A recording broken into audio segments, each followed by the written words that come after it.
السلام علیکم ورحمۃ اللہ وبرکاتہ، نحمده ونصلی علی رسولہ الکریم، اما بعد فاعوذ باللہ من الشیطان الرجیم، بسم اللہ الرحمن الرحیم، رب اشرح لی صدری ویسر لی امری واحلل عقدۃ من لسانی یفقہوا قولی۔ اعوذ باللہ من الشیطان الرجیم، مثل الذين ينفقون أموالهم في سبيل الله كمثل حبة أنبتت 7 سنابل في كل سنبلة 100 حبة والله يضاعف لمن يشاء واللہ واسع علیم۔ مثل الذین ينفقون اموالهم في سبیل اللہ کمثل حبة انبتت 7 سنابل في كل سنبلة 100 حبة واللہ یضاعف لمن یشاء واللہ واسع علیم۔ ان لوگوں کی مثال جو اپنے مال اللہ کے راستے میں خرچ کرتے ہیں ایک دانے کی مثال کی طرح ہے جس نے 7 خوشے اگائے، ہر خوشے میں 100 دانے ہیں، اور اللہ جس کے لیے چاہتا ہے بڑھا دیتا ہے، اور اللہ وسعت والا سب کچھ جاننے والا ہے۔ اس آیت میں فی سبیل اللہ مال خرچ کرنے کی ترغیب دی جا رہی ہے۔ مال انسان کی مرغوبات میں سے ہے۔ اللہ تعالیٰ نے انسان کے اندر مال کی محبت رکھی ہے تاکہ وہ اس محبوب چیز کو اللہ کے راستے میں خرچ کر کے آخرت میں اعلیٰ درجات حاصل کر سکے، اللہ عز و جل کا قرب حاصل کر سکے۔ اگر مال سے محبت نہ ہوتی تو درجات کی بلندی بھی نہ ہوتی، لیکن چونکہ انسان مال کی محبت میں شدید ہے، جیسا کہ فرمایا وَإِنَّهُ لِحُبِّ الْخَيْرِ لَشَدِيدٌ، تو پھر جتنی یہ محبت زیادہ ہوگی اتنا ہی اسے اللہ کے راستے میں خرچ کرنے کا ثواب بھی زیادہ ہوگا، اور انسان اپنی فطرت کے اعتبار سے مال سے بہت زیادہ محبت رکھتا ہے، جیسا کہ سورۃ الفجر میں فرمایا وَتُحِبُّونَ الْمَالَ حُبًّا جَمًّا۔ مال انسان کی زندگی کی ضروریات پوری کرنے کے لیے بھی بہت ضروری ہے۔ جب وہ اس کا کچھ حصہ خرچ کرتا ہے تو گویا دوسرے لفظوں میں وہ اپنی زندگی کی بعض ضروریات کو قربان کر کے، اپنے بعض عیش و عشرت کو ترک کر کے دوسروں کے لیے اس میں سے حصہ نکالتا ہے۔ تو جس درجے کی قربانی کرتا ہے اسی درجے کے بلند مقامات حاصل کرتا ہے، اور یہ ایک طرح سے انسانی خدمت بھی ہے، اور یہ خدمت دراصل عبادت ہی کی ایک شکل ہے۔ انفاق میں بہت کچھ شامل ہے، مال کے علاوہ علم، وقت، جاہ، مہارت وغیرہ وغیرہ، لیکن اس آیت میں خاص طور پر مال خرچ کرنے کی بات کی گئی ہے اور ایک مثال سے بات سمجھائی گئی ہے۔ مثال سے عموماً بات سمجھنا آسان ہو جاتا ہے، تو اللہ تعالیٰ فرماتے ہیں مثل الذین ينفقون اموالهم فی سبیل اللہ، مثال ان لوگوں کی جو اپنے مال اللہ کے راستے میں خرچ کرتے ہیں۔ اللہ کے راستے میں خرچ کرنے کا معنی کیا ہے؟ نمبر 1 جہاد میں خرچ کرتے ہیں، نمبر 2 نیکی کے کاموں میں خرچ کرتے ہیں۔ تو ان کی مثال کمثل حبۃ انبتت 7 سنابل، ایک دانے کی طرح ہے جو 7 بالیاں اگائے، یعنی جب ایک بیج بویا جاتا ہے تو اس سے ایک سٹیم نکلتا ہے، اس کے آگے پھر 7 شاخیں ہو جاتی ہیں، اور پھر ہر شاخ پر 100 دانے لگتے ہیں، تو گویا ایک دانہ 700 دانوں میں تبدیل ہو جاتا ہے، یعنی ایک وہ دیتا ہے اور 700 کسان حاصل کرتا ہے۔ اور صرف اتنا ہی نہیں، بلکہ اگر دل کی پوری آمادگی کے ساتھ خرچ کرتا ہے اور اللہ سبحانہ تعالیٰ سے اجر کی توقع رکھتے ہوئے خرچ کرتا ہے تو فرمایا واللہ یضاعف لمن یشاء، یعنی اللہ تعالیٰ اس کو کئی گنا اور بڑھا دیتا ہے۔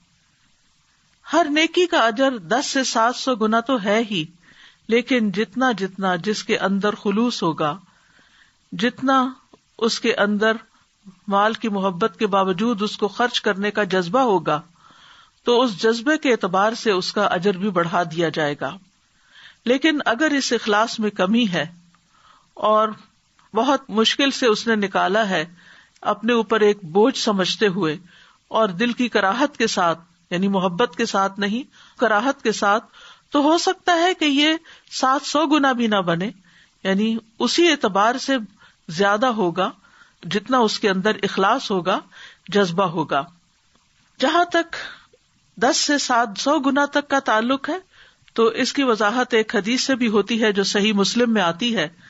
ابو ہریرہ رضی اللہ عنہ سے روایت ہے، وہ کہتے ہیں کہ رسول اللہ صلی اللہ علیہ وسلم نے فرمایا، جس نے کسی نیکی کا ارادہ کیا پھر اس پر عمل نہیں کیا، اس کے لیے ایک نیکی لکھ دی جاتی ہے، اور جس نے کسی نیکی کا ارادہ کر کے اس پر عمل بھی کر لیا، اس کے لیے 10 سے 700 گنا تک نیکیاں لکھی جاتی ہیں۔ واللہ واسع، اور اللہ بہت وسعت والا ہے، اپنی تمام صفات میں وسعت والا ہے، اپنی رحمت، اپنی قدرت، اپنی مغفرت میں وہ بہت برتر اور بہت اعلیٰ ہے۔ علیم، بہت علم والا ہے، خوب جاننے والا ہے، یعنی اس کا علم بھی ہر چیز کو گھیرے ہوئے ہے، لہذا وہ دیکھتا ہے کہ کس نے کس جذبے کے ساتھ مال خرچ کیا، تو اسی اعتبار سے اس کا فضل اس پر زیادہ ہو جاتا ہے۔ اس لیے یہ 2 صفات ایک جگہ پر آئی ہیں۔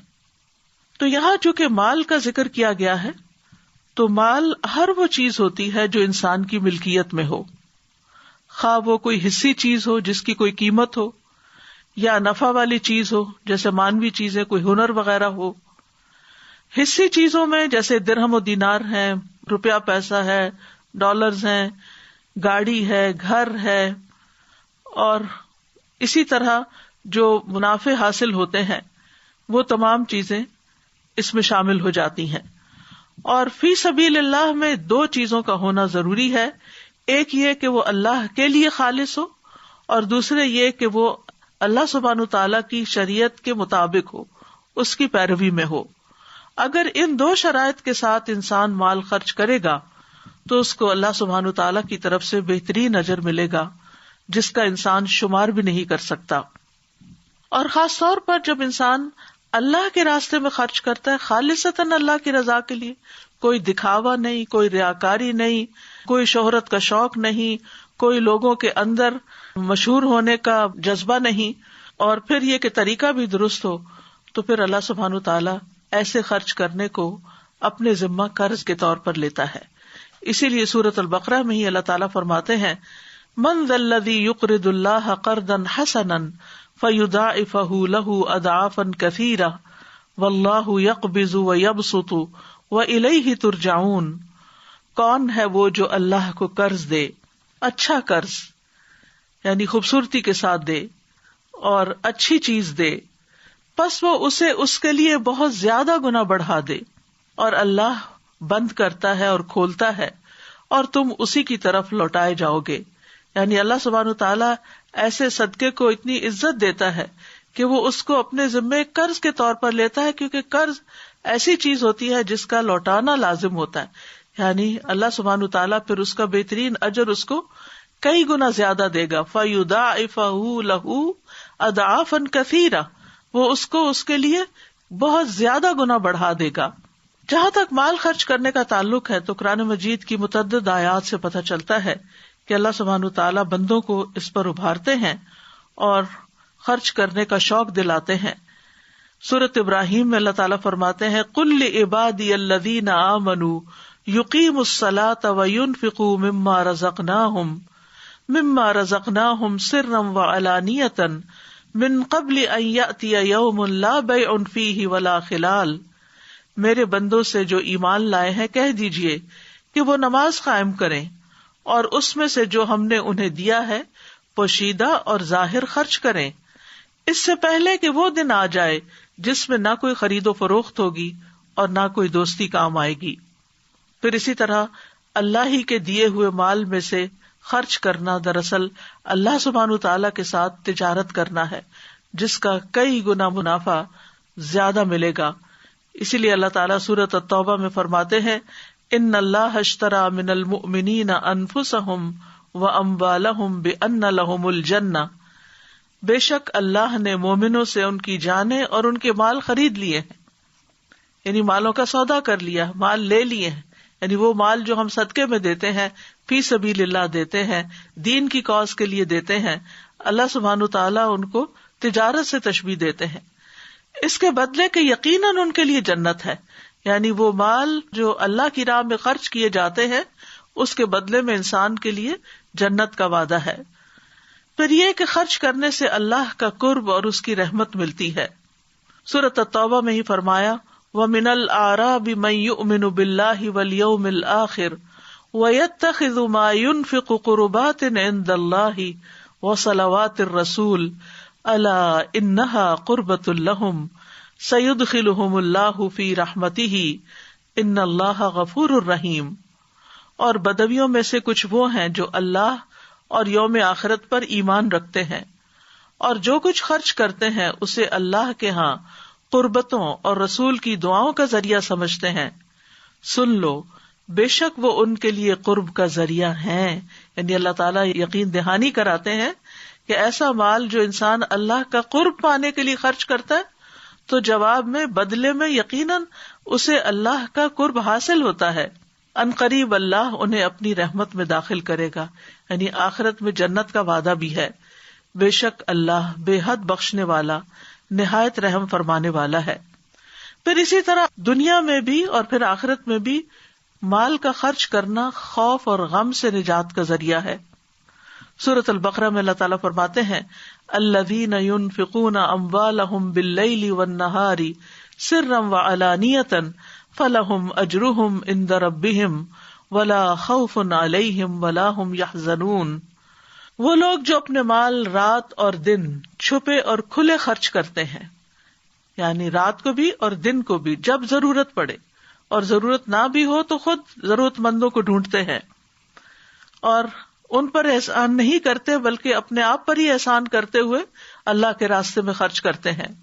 سو ان کے لیے ان کا اجر ان کے رب کے پاس ہے، یعنی محفوظ ہے. رب سے بڑھ کر کسی کی امانت کی حفاظت کرنے والا کون ہو سکتا ہے؟ ان پر نہ کوئی خوف ہے اور نہ وہ غمگین ہوں گے. پھر اسی طرح اللہ تعالیٰ نے سورۃ سبا میں مال خرچ کرنے کے بہترین نعم البدل کا وعدہ کیا. وما انفقتم من شیء فهو یخلفہ وہو خیر الرازقین. اور تم جو بھی چیز خرچ کرتے ہو تو وہ اس کی جگہ اور دے دیتا ہے اور وہ سب رزق دینے والوں سے بہتر ہے. یعنی انسان کبھی بھی خرچ کرتے ہوئے دل چھوٹا نہ کرے کہ یہ چیز مجھ سے جدا ہو جائے گی، نہیں، اس سے بہتر چیز آپ کو ملے گی.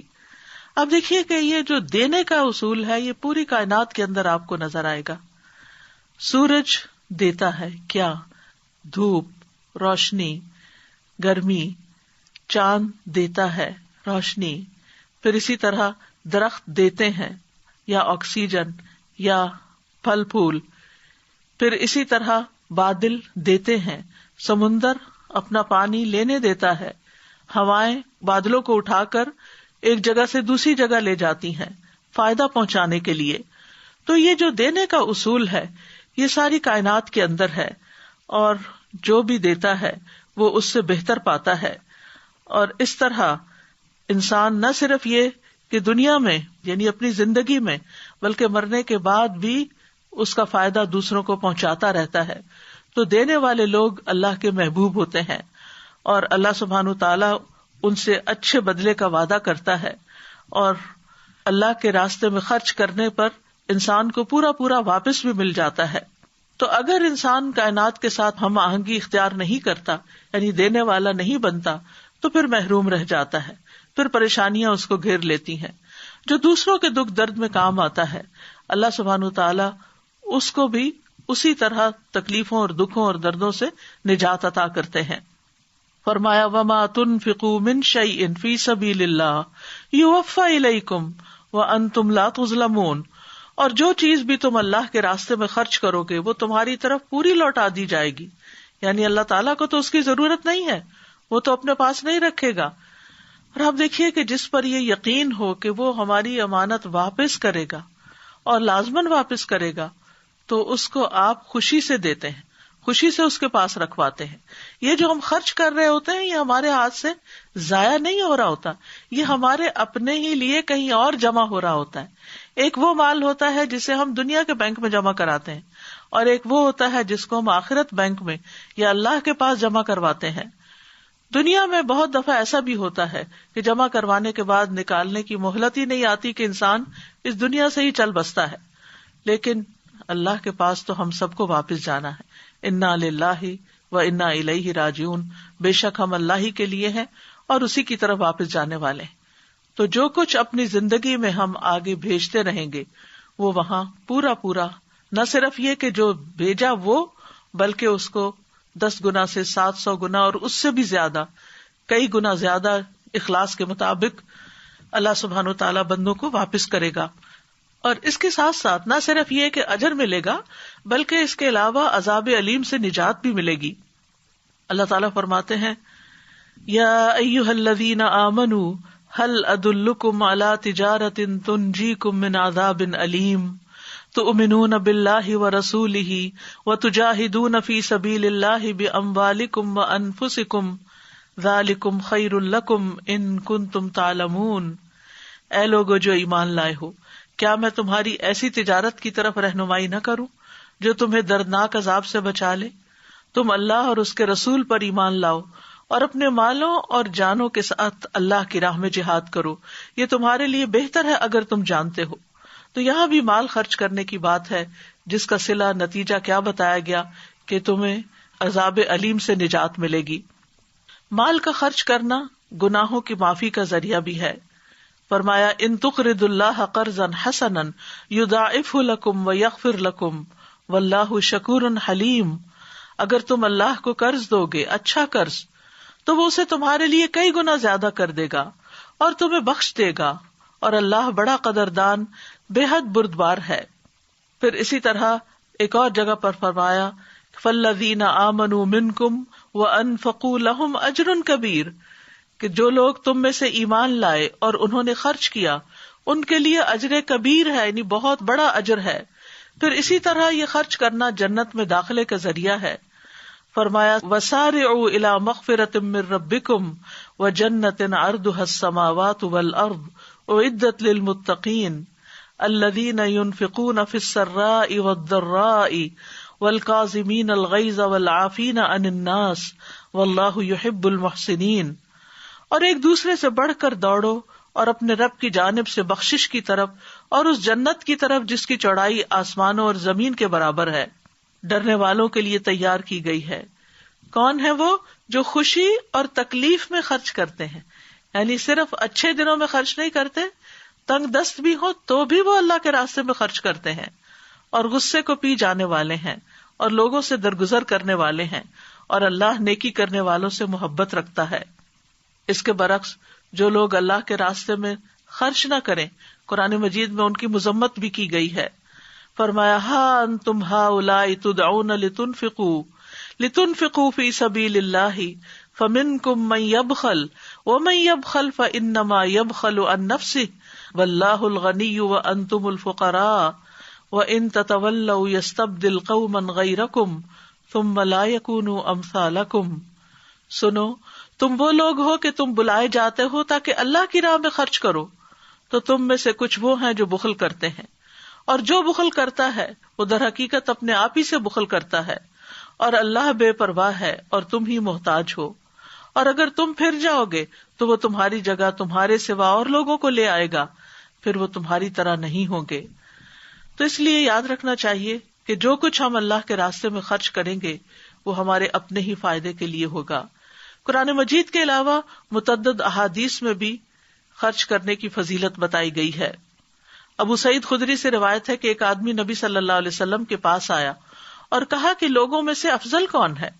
تو آپ نے فرمایا لوگوں میں سب سے افضل یا بہتر آدمی وہ ہے جو اللہ کے راستے میں اپنا مال اور اپنی جان کے ساتھ جہاد کرتا ہو، یعنی اللہ کی کاز میں اپنی جان بھی دے اور اپنا مال بھی دے، یعنی کسی بھی چیز کو بچا کر نہ رکھے، کیونکہ ان چیزوں کا اس سے بہتر سودا کیا ہو سکتا ہے کہ انسان اپنا وقت، اپنی صلاحیتیں، اپنی جان، اپنا مال، اپنا سب کچھ اس کو دے جس نے ہمیں دیا ہے. یعنی یہ سب کچھ ہمارا ذاتی نہیں ہے، بلکہ ہم یہ جو بھی دیتے ہیں نہ اللہ پر احسان کرتے اور نہ بندوں پر، کیونکہ اللہ سبحانہ تعالیٰ نے ہمیں دیا ہے، اس نے دیا ہے اور کسی کے ذریعے ہمیں دیا ہے اور اس دنیا میں ہی دیا ہے. تو پھر اگر ہم کسی پر خرچ کرتے ہیں یا اللہ کی رضا کے لیے خرچ کرتے ہیں تو دراصل اپنا ہی بھلا کرتے ہیں. پھر اسی طرح اللہ تعالیٰ خرچ کرنے والوں پر کس طرح خرچ کرتے ہیں اس کی وضاحت ایک حدیث سے یوں ہوتی ہے کہ رسول اللہ صلی اللہ علیہ وسلم نے فرمایا، بے شک اللہ نے مجھ سے فرمایا خرچ کرو، تم پر خرچ کیا جائے گا. اور رسول اللہ صلی اللہ علیہ وسلم نے فرمایا، اللہ کا دایاں ہاتھ بھرا ہوا ہے اور رات دن کی فیاضی سے اس میں کمی واقع نہیں ہوتی، یعنی وہ دیتا رہتا ہے دیتا رہتا ہے. کیا تم دیکھتے نہیں کہ اس نے آسمان و زمین کے پیدا کرنے سے کتنی فیاضی کی ہے، لیکن اس کے دائیں ہاتھ میں کوئی کمی واقع نہیں ہوئی. پھر جو لوگ خرچ کرتے ہیں ان کے لیے فرشتے دعائیں بھی کرتے ہیں. رسول اللہ صلی اللہ علیہ وسلم نے فرمایا، ہر دن جس میں بندے صبح کرتے ہیں 2 فرشتے اترتے ہیں، ان میں سے ایک کہتا ہے اے اللہ خرچ کرنے والے کو اس کا متبادل عطا فرما، اور دوسرا کہتا ہے اے اللہ روک کر رکھنے والے کے مال کو ضائع کر دے. یعنی جب انسان روک لیتا ہے تو مال بڑھتا نہیں ہے. بظاہر ہمارے فگرز شاید کچھ بڑھ جائیں لیکن مال کی برکت نہیں ہوتی، اس مال کے اندر وہ بڑھوتری نہیں آتی. اللہ کے ہاں جو اس کا ایک کے بدلے 700 گنا ملنا ہے وہ اس کے اندر نہیں لکھا جاتا. لہذا خیر ہے اس میں کہ انسان خرچ کرتا رہے اور خرچ نہ کرنے میں شر ہے. ابو امامہ کہتے ہیں کہ رسول اللہ صلی اللہ علیہ وسلم نے فرمایا، اے ابن آدم بے شک ضرورت سے زیادہ مال خرچ کر دینا تمہارے لیے بہتر ہے، اگر تم اس کو روک لو گے تو تمہارے لیے برا ہوگا، اور گزر بسر جتنا مال رکھنے پر تمہیں کوئی ملامت نہیں، اور دینے کی ابتدا اپنے اہل و عیال سے کرو، اور اوپر والا ہاتھ نیچے والے ہاتھ سے بہتر ہوتا ہے. اور جتنا زیادہ مال ہو اتنا ہی انسان کو اللہ کے راستے میں زیادہ خرچ کرنا چاہیے. رسول اللہ صلی اللہ علیہ وسلم نے فرمایا، جو لوگ دنیا میں زیادہ مالدار ہیں قیامت کے دن وہی خسارے میں ہوں گے، سوائے اس کے جسے اللہ نے مال دیا ہو اور وہ اسے اپنے دائیں بائیں، اپنے آگے اور پیچھے خرچ کرے اور اسے بھلائی کے کاموں میں لگائے. اور خرچ کرتے ہوئے مفلسی سے نہیں ڈرنا چاہیے. بلال بن رباح کہتے ہیں کہ رسول اللہ صلی اللہ علیہ وسلم نے فرمایا، اے بلال خرچ کیا کرو اور عرش والے کی جانب سے مفلسی سے نہ ڈرا کرو. یعنی سارے خزانوں کا مالک تو اللہ ہے، لہذا اگر تم دو گے تو وہ تمہیں اور دیتا جائے گا.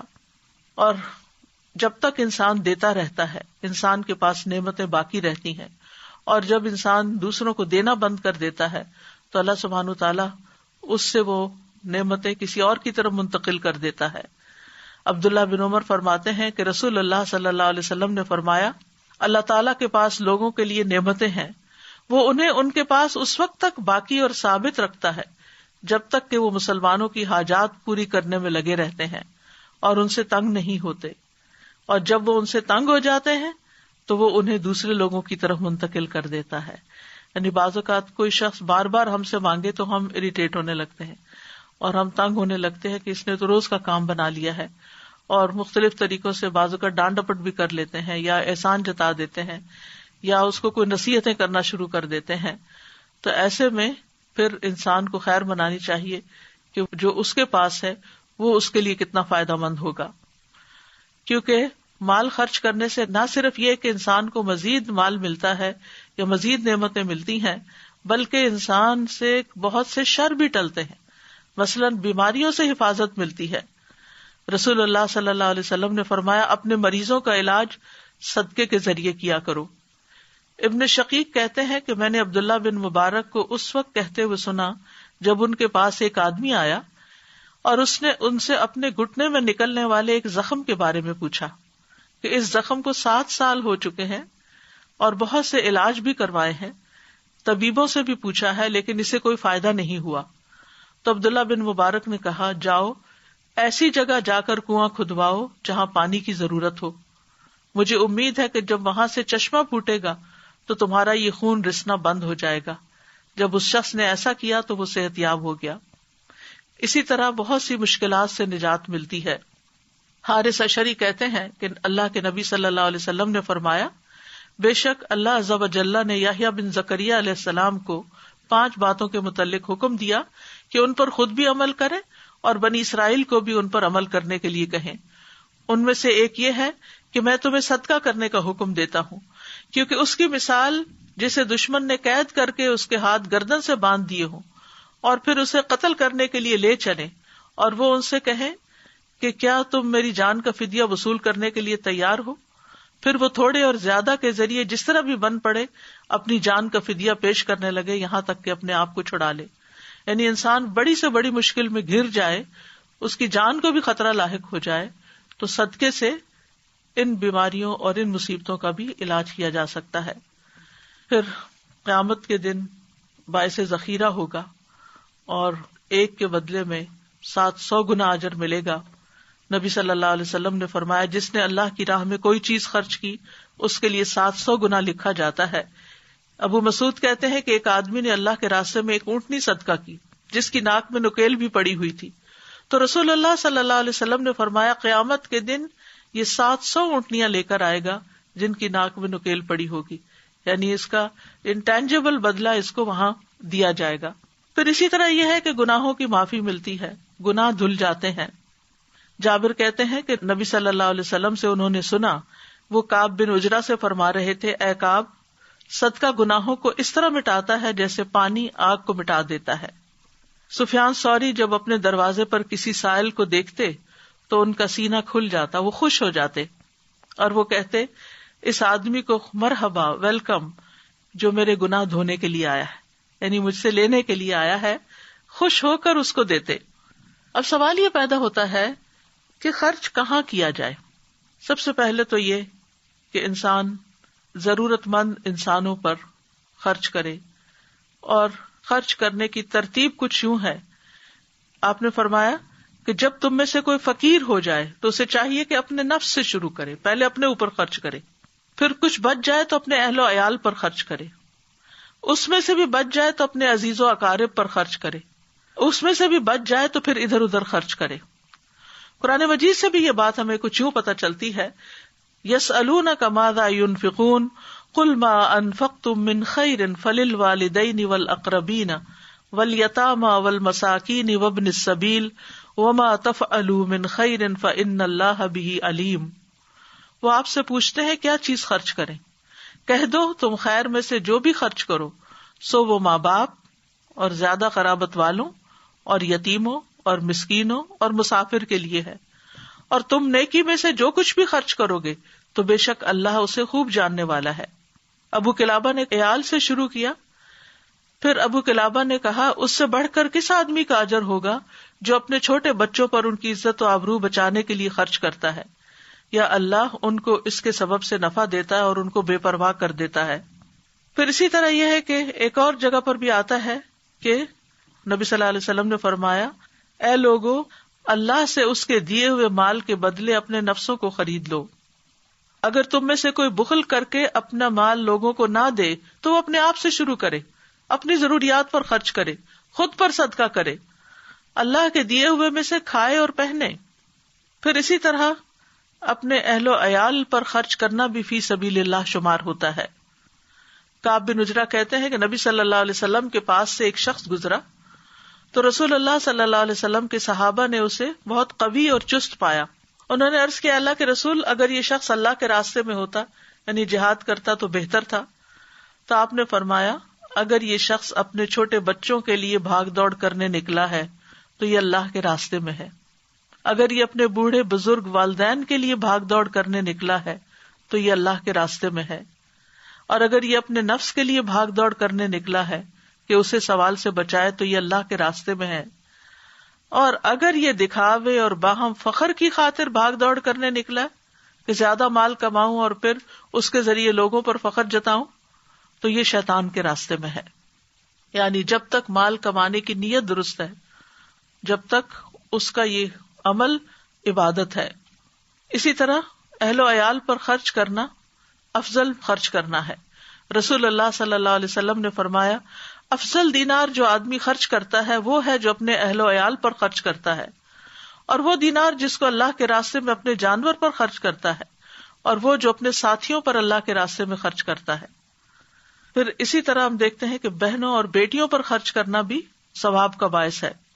نبی صلی اللہ علیہ وسلم نے فرمایا، جو شخص اپنی 2 بیٹیوں یا 2 بہنوں یا قریبی رشتہ دار عورتوں پر ثواب کی نیت سے اس وقت تک خرچ کرتا رہے یہاں تک کہ اللہ عز و جل ان دونوں کو اپنے فضل سے مالدار کر دے، یا وہ ان کی کفایت کرتا رہے، تو وہ دونوں اس کے لیے جہنم کی آگ سے رکاوٹ بن جائیں گی۔ یعنی اگر رشتہ داروں کو آپ دیتے ہیں، بہن بھائیوں پہ خرچ کرتے ہیں، عام طور پر لوگ باہر دینے کو پسند کرتے ہیں، لیکن بہن بھائی اگر ضرورت مند ہو تو ان پر خرچ نہیں کرنا چاہتے کہ کہیں یہ ہمارے برابر کے نہ ہو جائیں یا پھر ہم سے آگے نہ بڑھ جائیں۔ ایک خاموش مقابلہ رہتا ہے ایسے رشتوں میں۔ تو اس کے لیے یہ ہے کہ اگر بہن بھائی ضرورت مند ہے تو پہلے ان کا حق ہے کہ ان پر خرچ کیا جائے۔ پھر اسی طرح رشتہ داروں پہ خرچ کرنے کے بارے میں آپ نے فرمایا کہ جو شخص صلہ رحمی کے لیے جتنا عطیہ دیتا ہے اللہ اس کے مال میں اتنا ہی اضافہ کرتا ہے۔ یعنی جو شخص چاہے کہ اس کے رزق میں برکت ہو اور اس کی عمر میں برکت ہو تو اسے چاہیے کہ وہ اپنے رشتہ داروں کے ساتھ صلہ رحمی کرے، جیسے کہ ایک اور حدیث میں آتا ہے۔ آپ نے یہ بھی فرمایا کہ بے شک سب سے افضل صدقہ وہ ہے جو اپنے اس رشتہ دار پر کیا جائے جو پوشیدہ دشمنی رکھنے کی بنا پر تم سے اعراض کرے، یعنی جو تم سے بات بھی نہ کرنا چاہے، تمہارا کوئی حق بھی نہ دے، تو اس پہ خرچ کرنا زیادہ افضل ہے۔ اسی طرح مسکین، یتیم اور مسافر کو پھر کھانا کھلانا، پانی پلانا، یہ بھی بہترین صدقات میں شامل ہے۔ پھر پودے لگانا، اپنے مال سے پودے خرید کر لگانا جو ہے صدقہ جاریہ کے کاموں میں سے ہے۔ پھر کسی کی ضرورت پوری کرنا، کسی کا قرض ادا کر دینا، حج اور عمرہ میں خرچ کرنا، خود اپنے لیے یا دوسروں کے لیے، یعنی اگر کوئی حج پہ جا رہا ہو یا عمرے پہ جا رہا ہو اور خاص طور پر اگر کوئی ضرورت مند ہو تو اس پہ خرچ کرنا۔ پھر مسجد بنوانا، جس نے اللہ کے لیے کبوتر کے گھونسلے کے برابر یا اس سے بھی چھوٹی مسجد بنائی، اللہ اس کے لیے جنت میں گھر بنائیں گے۔ اب سوال یہ پیدا ہوتا ہے کہ اتنی چھوٹی مسجد تو ہوتی نہیں، لیکن مسجد میں اگر اتنی سی جگہ، چھوٹے گھونسلے جتنی جگہ بھی اس نے اپنے مال سے کچھ اس میں حصہ ڈالا، اس کو بنانے میں ایک بلب بھی لگوا دیا، لائٹ کا انتظام کر دیا، پانی کا ایک گلاس ہی وہاں رکھ دیا تاکہ نمازی اس سے فائدہ اٹھائیں۔ پھر اسی طرح مسجد میں مصحف رکھنا، یہ بھی صدقہ جاریہ کے کاموں میں سے ہے۔ رسول اللہ صلی اللہ علیہ وسلم نے فرمایا 7 چیزوں کا ثواب بندے کی موت کے بعد بھی جاری رہتا ہے جب وہ قبر میں ہوتا ہے: جس نے علم سکھایا، نہر بنوائی، کنواں کھدوایا، درخت لگوایا، مسجد بنوائی، کسی کو قرآن کے مصحف کا وارث بنا دیا، یا اولاد چھوڑی جو اس کے مرنے کے بعد اس کے لیے استغفار کرتی ہے۔ تو یہ صدقہ ان میں سے ہے مرنے کے بعد بھی جس کا فائدہ جاری رہتا ہے۔ اسی طرح طالب علموں پہ خرچ کرنا۔ فتاوی حامدیہ میں ابن عابدین ذکر کرتے ہیں کہ جب طالب علم کے حصول کے لیے نکلے تو مسلمانوں پر لازم ہے کہ وہ اسے خرچہ دیں تاکہ علم زیادہ سے زیادہ پھیلے، یہاں تک کہ اگر وہ دینے سے انکار کریں تو ان کو اس طرح مجبور کیا جائے گا جیسے زکوٰۃ کا قرض ادا کرنے والوں کو وہ قرض ادا کرنے پہ مجبور کیا جاتا ہے جب وہ زکوٰۃ ادا کرنے سے انکار کریں۔ یعنی جس طرح زکوٰۃ دینا لازم ہے ایسے ہی طالب علموں پہ خرچ کرنا بھی لازم ہے۔ اسی طرح مالکی مذہب میں ایک فتویٰ ہے کہ مسلمانوں کو طالب علموں کو ہر سال 100 دینار کے مقدار کے برابر خرچہ دینا چاہیے، یعنی اتنے فنڈ ریزنگ ہونی چاہیے کہ جس سے جو لوگ پڑھ رہے ہیں، خواہ دنیاوی فائدہ مند علم پڑھ رہے ہیں یا دین پڑھ رہے ہیں، دنیاوی تعلیم والوں پر تو پھر بھی ماں باپ خرچ کر دیتے ہیں یا رشتہ دار کے یہ کل کو کچھ کمانے کے قابل ہو جائیں گے تو یہ پھر دوسروں کو دینے کے قابل ہوں گے، لیکن جو لوگ دین پڑھ رہے ہوتے ہیں عموماً ان پہ خرچ کرنے سے لوگ کتراتے ہیں کہ اس سے ان کو کوئی مال تو آگے حاصل نہیں ہوگا اور یہ لوٹانے کے قابل بھی نہیں ہوں گے۔ لیکن حقیقت یہ ہے کہ اگر اس کام کو پروموٹ نہ کیا جائے اور لوگوں کو فیسیلیٹیٹ نہ کیا جائے تو پھر آہستہ آہستہ ایسے لوگ معاشرے سے ختم ہوتے جاتے ہیں جو دوسروں کی دینی رہنمائی کر سکیں۔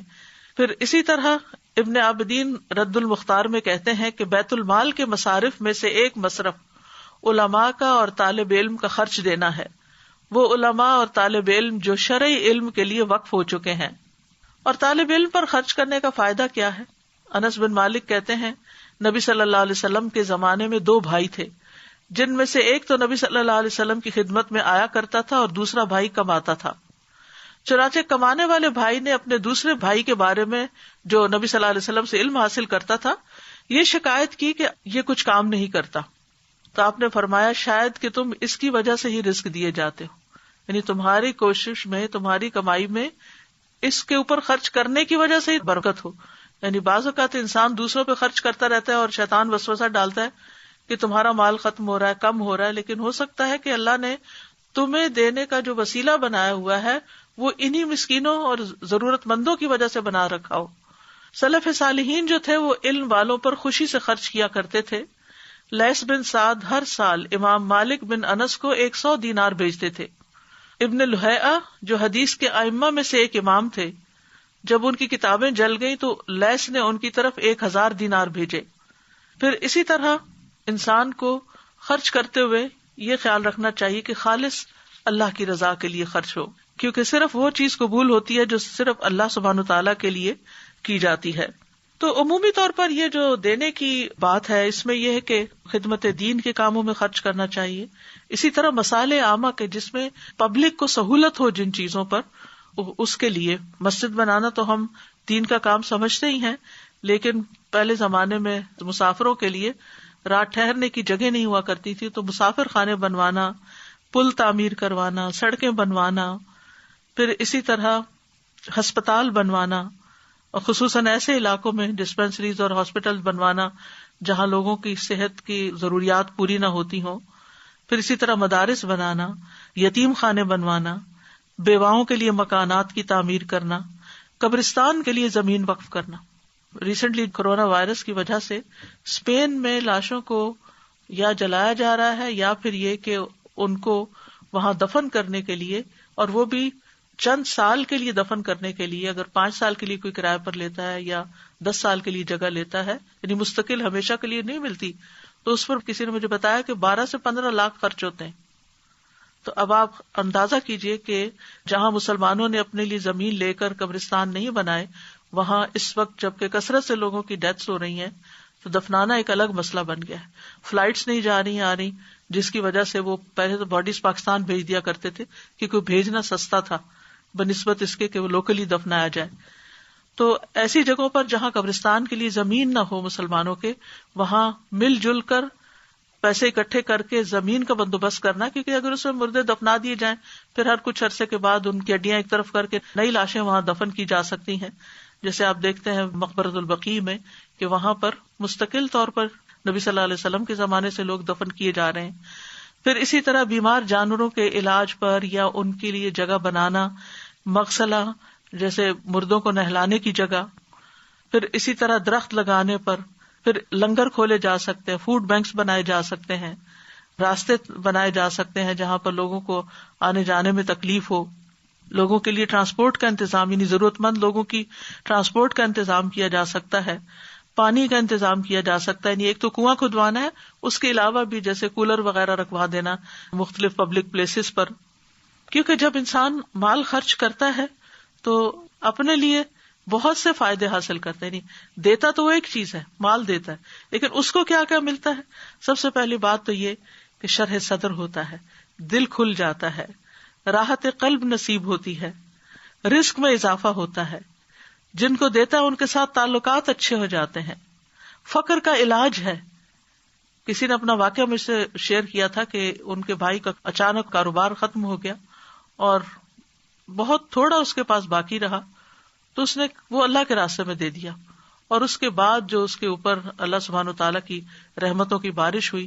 کیونکہ بعض اوقات تنگ حالات میں انسان سوچتا ہے کہ میرا کیا بنے گا، یہ تو میں اب اپنے لیے رکھ لوں، لیکن اس میں بھی کیونکہ پیچھے ہم پڑھ چکے ہیں آیت کے تنگی میں اور خوشحالی میں دونوں میں خرچ کرتے ہیں، بالسراء والضراء. پھر اسی طرح یہ ہے کہ بخل کا علاج ہے، تکبر کا علاج ہے صدقہ کرنا، کیونکہ عام طور پر جب انسان کے پاس مال زیادہ ہو جاتا ہے تو دوسروں پر فخر جتانے لگتا ہے. بری موت سے بچانے کا ذریعہ ہے، تعلقات میں باہمی محبت کی نشو نما ہوتی ہے، روٹھے ہوئے رشتوں کو منانے کا ذریعہ ہے، بلا اور مصیبتوں کا علاج بھی ہے اور ان کو آنے سے بھی روکتا ہے، بیماریوں کا علاج ہے، تزکیہ نفس ہوتا ہے، اللہ تعالیٰ کا قرب حاصل ہوتا ہے، اللہ تعالیٰ کی محبت نصیب ہوتی ہے، اللہ تعالیٰ کی طرف سے رحمت آتی ہے. ان رحمت اللہ قریب من المحسنین، اللہ کی رحمت محسنین کے قریب ہے. پھر اسی طرح قبر میں صدقہ بندے کی حفاظت کرتا ہے، عذاب کو آنے سے روکتا ہے. حشر کے میدان میں قیامت کے دن انسان کو قیامت کے ہول سے نجات ملے گی. لہذا انسان کو ہر دم سوچنا چاہیے کہ میں کسی کے فائدے کے لیے نہیں، دراصل اپنے ہی فائدے کے لیے دے رہا ہوں، اور اتنے سارے فائدے حاصل ہوں گے. تزکیہ نفس ہوگا، انسان کے اندر کے وسوسے اور دل کی گھٹن اور تنگی کا علاج ہوگا. اور پھر یہ بھی یاد رکھیے کہ جب انسان اللہ کی رضا کے لیے خرچ کرتا ہے اور اللہ سے اجر کی امید رکھتے ہوئے خرچ کرتا ہے، ریاکاری اور دکھاوے سے بچتا ہے، چھپ چھپ کے خرچ کرتا ہے، حلال کمائی میں سے خرچ کرتا ہے، طیب مال اللہ کے راستے میں خرچ کرتا ہے، اسراف سے بچتے ہوئے خرچ کرتا ہے، خرچ کرنے کے بعد احسان نہیں جتاتا اور اپنی پسندیدہ چیزوں میں سے خرچ کرتا ہے، تو پھر ایسی صورت میں اللہ سبحانہ تعالیٰ اس کے اجر کو کئی گنا بڑھا دیتے ہیں. اور حقیقت یہ ہے کہ انسان کو اپنی زندگی میں ہی اپنے ہاتھ سے دینا چاہیے، کیونکہ جب موت آئے گی تو وہ کیا کہے گا کہ کاش مجھے تھوڑی مہلت اور مل جاتی تو میں صدقہ کرتا اور میں بھی نیک لوگوں میں شامل ہو جاتا.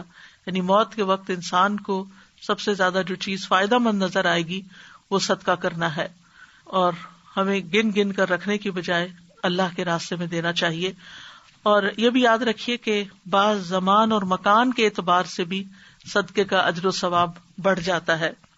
مثلاً مکہ اور مدینہ میں خرچ کرنا، حرم کے اندر خرچ کرنا، فقراء مساکین وغیرہ کو دینا، سفر کے دوران اپنے ساتھیوں پر خرچ کرنا، دیگر مسافروں پر خرچ کرنا.